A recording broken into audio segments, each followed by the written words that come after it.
अस्सलाम वालेकुम फ्रेंड्स। जैसा कि अपनी पिछली वीडियो के अंदर हमने ये सीखा था कि हम किस तरह से अपने एंड्रॉयड स्टूडियो को गिटहब के अकाउंट से लिंक कर सकते हैं।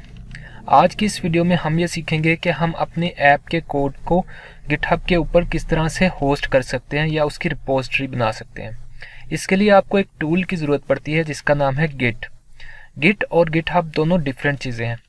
गिट जो है वो एक टूल है जो कि आपके सॉफ्टवेयर के वर्जन को कंट्रोल करता है और आप जो अपने सॉफ्टवेयर के अंदर चेंजिंग करते हो कोड के अंदर उनको ट्रैक करता है।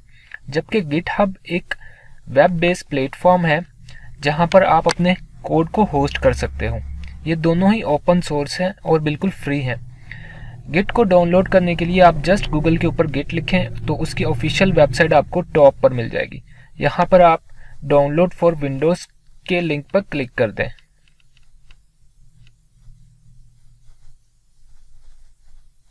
यहाँ पर जो भी आपका ऑपरेटिंग सिस्टम है उसके लिए आप गिट को डाउनलोड कर सकते हैं। जैसे मेरा ऑपरेटिंग सिस्टम 64 बिट है तो मैं 64 बिट फॉर विंडोज सेटअप को डाउनलोड कर लेता हूँ।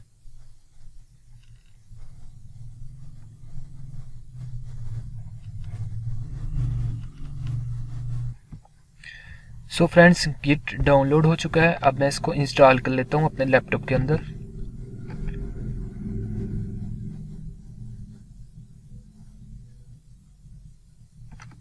इसको यस करता हूँ।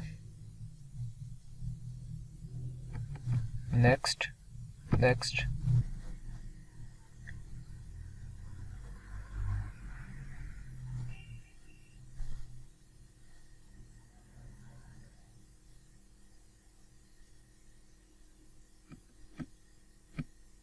सो फ्रेंड, गिट हमारे एक लैपटॉप के अंदर इंस्टॉल हो चुका है। हमारी जो ऐप है उसकी रिपोजिटरी हमने बनानी है अपने इस गिट अकाउंट के अंदर। तो उसके लिए हम जाएंगे अपने एंड्रॉयड स्टूडियो के अंदर। यहाँ पर आपको टॉप पर टूल्स के ऑप्शन के बिल्कुल साथ को शेयर प्रोजेक्ट ऑन गिटहब का ऑप्शन नजर आएगा। इसके ऊपर आप क्लिक कर दें। जैसे ही आप इसके ऊपर क्लिक करेंगे तो इस तरह की विंडो आपके सामने ओपन हो जाएगी। यहाँ पर आप अपनी रिपोजिटरी का नेम दे सकते हैं और रिमोट का ऑप्शन आप ओरिजिन रख सकते हैं या कोई और नेम आपको यहाँ पर देना पड़ेगा।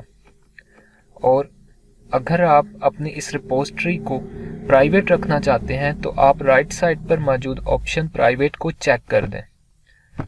और अगर आप पब्लिक रखना चाहते हैं तो इसको अनचेक कर दें। अगर आप अपनी रिपोजिटरी को पब्लिक रखेंगे तो कोई भी दूसरा गिटहब का अकाउंट होल्डर आपके रिपोजिटरी के अंदर आकर चेंज कर सकता है, लेकिन अगर आप उसको प्राइवेट कर देंगे तो कोई दूसरा अकाउंट होल्डर गिटहब वाला आपकी रिपोजिटरी में चेंज नहीं कर सकेगा। और मैं यहाँ शेयर पे क्लिक कर देता हूँ। ये एरर दे रहा है, invalid repository name should consist of letter, numbers, dash, dots and underscore.